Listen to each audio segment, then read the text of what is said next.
Kalau saya sih, debat seperti itu, untuk saya pribadi sangat menentukan ya, karena melalui debat itulah kita bisa menggali isi pemikiran, sikap terhadap isu-isu yang ada di sekitar kita, yang mana bisa jadi kita tidak merasa terkait langsung dengan hal-hal yang dibahas di situ, tetapi pada akhirnya sebagai satu kesatuan, kita pasti akan terdampak juga dengan bagaimana kebijakan yang nantinya akan diambil oleh para pemimpin kita di masa yang akan datang gitu. Jadi untuk saya sih debat, saya selalu mengikuti debat dari awal, karena disitulah saya bisa menilai apakah visi misi dan kemudian cara pandangnya, gagasan-gagasannya sesuai dengan nilai-nilai yang saya bayangkan akan terlaksana di negara tercinta kita ini.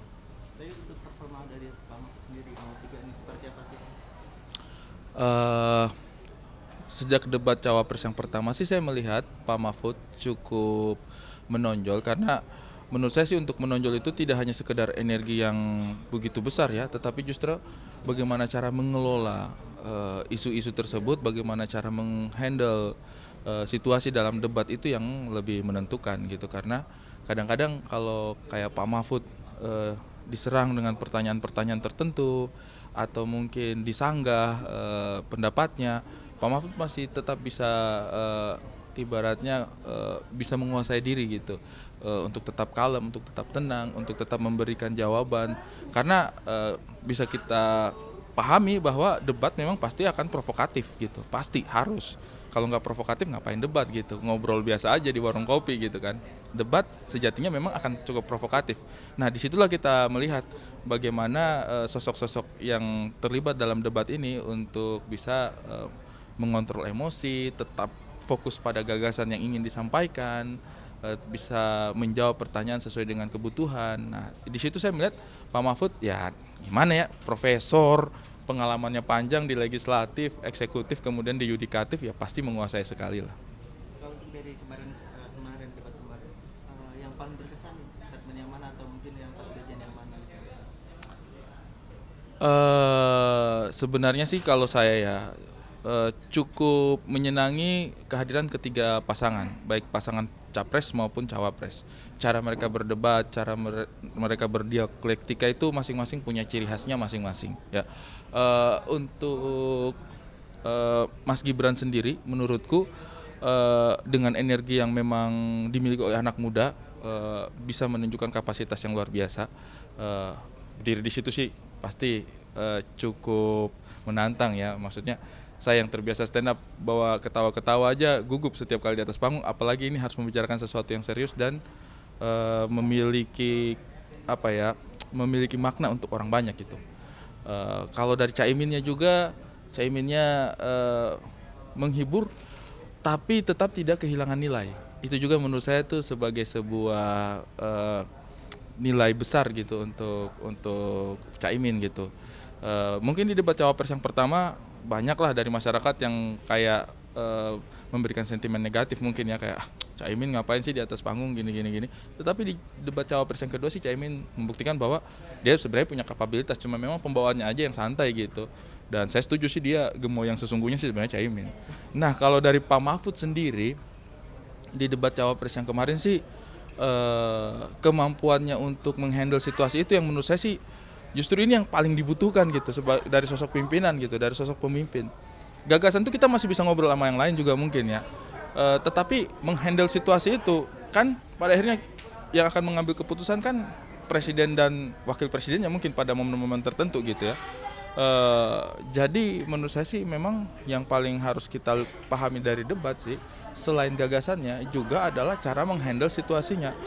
Apakah sudah punya kedewasaan emosi, apakah mampu tetap legowo dan lugas di saat yang bersamaan, hal-hal semacam itu. Apakah dia masih tetap bijaksana, apakah dia menghormati lawan bicaranya atau tidak, hal seperti itu. Dan ini menurut saya sih ketiga cawapres memiliki ini semua, tetapi mungkin Pak Mahfud karena memang pengalamannya di berbagai bidang sih menurut saya Pak Mahfud agak sedikit menonjol lah dibanding yang lain gitu.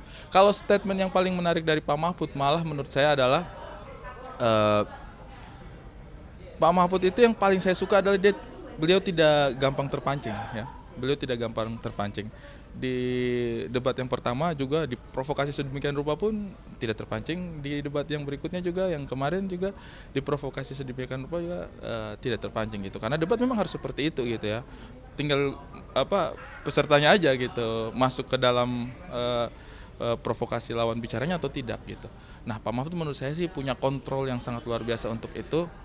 Salah satu statement yang menarik adalah ketika mungkin beliau malah enggan menjawab sebuah pertanyaan ya, karena ya mekanisme debat memang seperti itu. Ketika kita merasa mungkin pertanyaan tersebut tidak perlu dijawab di forum sebesar itu, ya mungkin Pak Mahfud memilih untuk tidak menjawab karena mungkin kebanyakan orang kan pasti akan berusaha menunjukkan kemampuan menjawab sehingga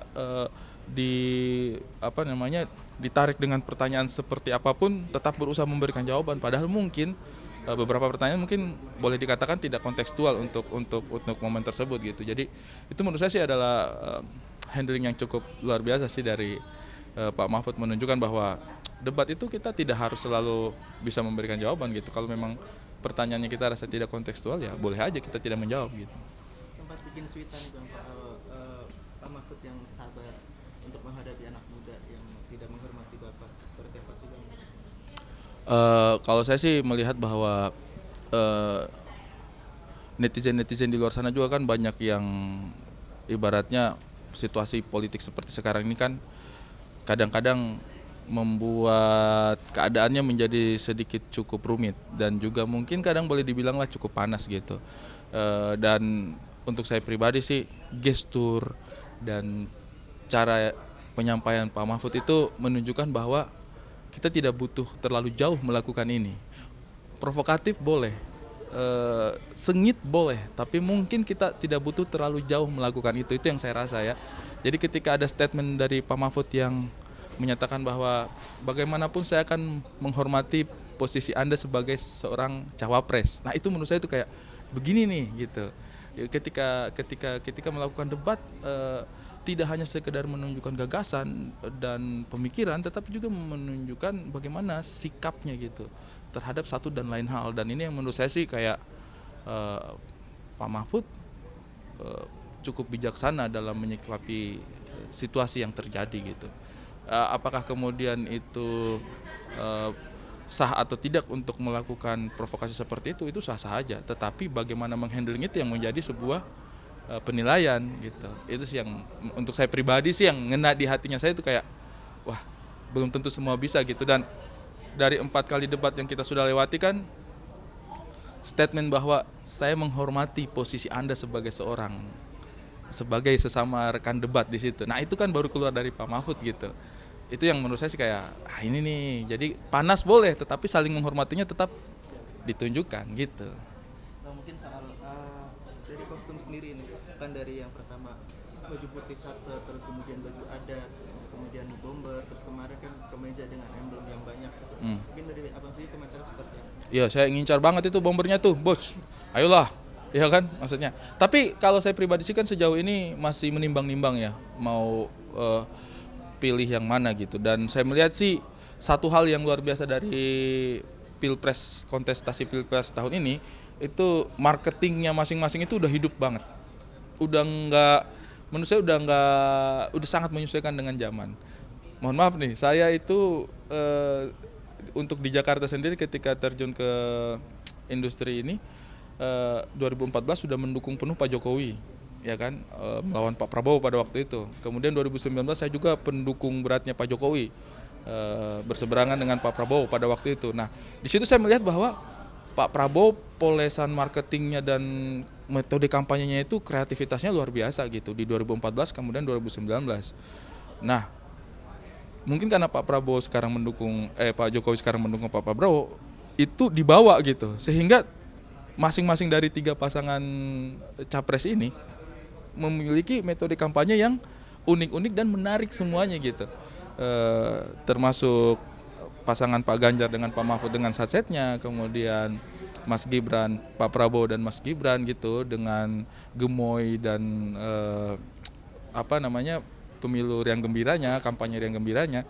Kemudian mungkin Caimin dengan Slepet dan lain sebagainya, kemudian Pak Anies dengan desak Anies. Jadi menurut saya ini adalah salah satu peningkatan lah dalam kontestasi pemilu ini, untuk peningkatan gitu. Dan kalau menurut saya sih, ayo kita ramaikan sama-sama gitu, siapapun yang kita pilih tidak masalah gitu. Suara kita mau salurkan ke siapa, dukungan kita mau tunjukkan ke siapa, tidak masalah gitu. Terima kasih. Thank you. Aku minta Fox Pop ulang hari ini gimana sih Bang melihat berita tadi Bang yang orang di puskesmas kemarin? Kalau saya sih mungkin karena tidak memahami kronologi seutuhnya ya, jadi mungkin paling saya melihat apa yang terjadi di depan layar aja ya. Untuk saya pribadi sih mungkin rumah sakit adalah salah satu tempat yang cukup sensitif ya, karena di situ mungkin pertemuan antara pasien, orang yang sakit, pasien yang sedang sedih karena mungkin keluarganya kesakitan, kemudian juga bertemu dengan para pekerja kesehatan yang mungkin juga jam kerjanya mungkin cukup panjang, energi yang dikeluarkan harus luar biasa. Ibaratnya mengurusi orang sakit itu saya tahu sih pasti lebih berat daripada kebanyakan pekerjaan yang lain. Masing-masing pekerjaan pasti ada tantangannya, tapi menjadi seorang pekerja medis sih mungkin tantangannya tersendiri gitu. Jadi menurut saya sih insiden-insiden seperti ini sih mudah-mudahan tidak sering terjadi, dan mungkin dalam bentuk pelayanan mungkin pihak rumah sakit juga bisa ibaratnya tetap menekankan untuk melihat bahwa pasien yang datang itu adalah orang yang kesulitan gitu. Mereka tidak datang ke situ dengan tujuan aneh-aneh. Mereka datang ke situ membawa harapan untuk bisa sembuh. Di sisi lain juga mungkin kita dalam posisi pasien juga harus melihat bahwa para pekerja kesehatan ini juga punya load kerja yang mungkin banyak gitu, sehingga memenuhi kebutuhan administrasi, mungkin mempercepat hal seperti itu juga bisa membantu mereka juga menyelesaikan pekerjaannya. Jadi menurut saya sih untuk situasi yang cukup sensitif seperti itu ada baiknya mungkin ya antara satu dan lain pihaknya bisa sama-sama saling pengertian lah. Karena yang datang ini orang susah, yang kerja di situ juga mungkin kita tidak tahu kesulitannya sampai seperti apa gitu. Itu sih mungkin menurut saya.